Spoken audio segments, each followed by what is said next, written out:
My TogetherGreen Fellowship project is called the Diversifying the Environmental Movement Forum, and it's a series of 7 dialogues and 4 networking events across the span of a year. We're bringing together communities of color, the environmental community, and all interested parties to really come together to really talk about and find action-oriented solutions to the racial divide that's in the environmental movement within Portland. I've been working in the environmental movement and the sustainability movement more generally for almost 25 years, and I am sick and tired of going to meetings where everybody looks like me. It is past time for us as a movement to diversify in terms of race, class, sexual orientation, and many, many other dimensions, so that ultimately our movement is as diverse as our country is. And that's ultimately, I think, when we can succeed.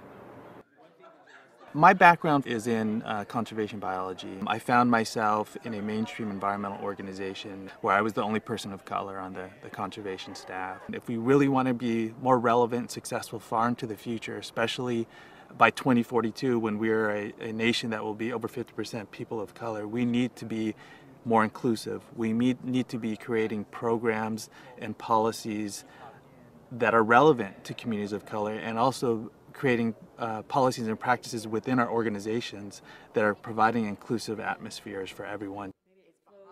I believe that Audubon will benefit, and I'll benefit from what I've learned here today. The world is changing.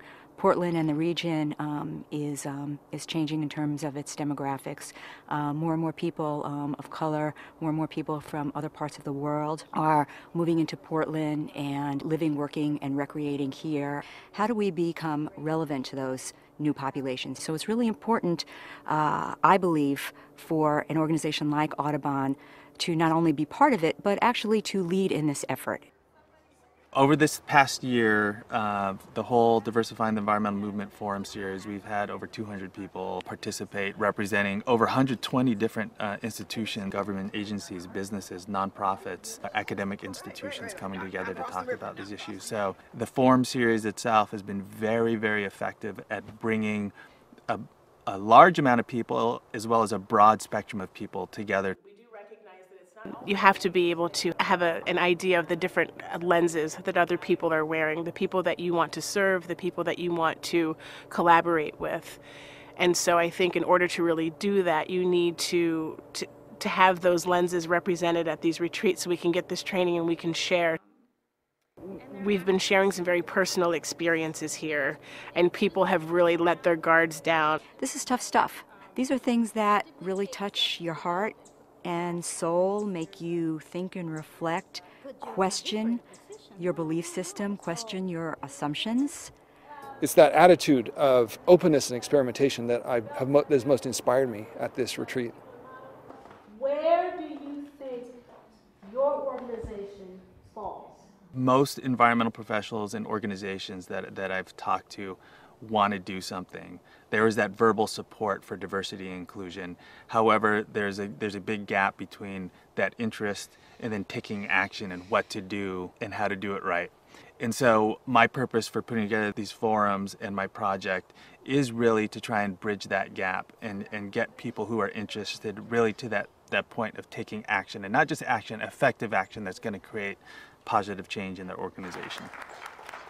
My TogetherGreen Fellowship was really important to really make this happen. The money that was provided for the action projects, I was able to leverage it. And what may have started out as a few forums, we were able to do a forum series. And in addition to the training and the connections I've made with other fellows, that support TogetherGreen has given us has really helped spread the word.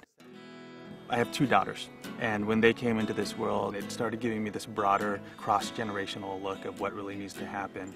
So we have a choice. We have a choice where we could really move forward and create change and create an environmental movement for all, or we could go back to some of our older ways where our environmental movement will only be for a few.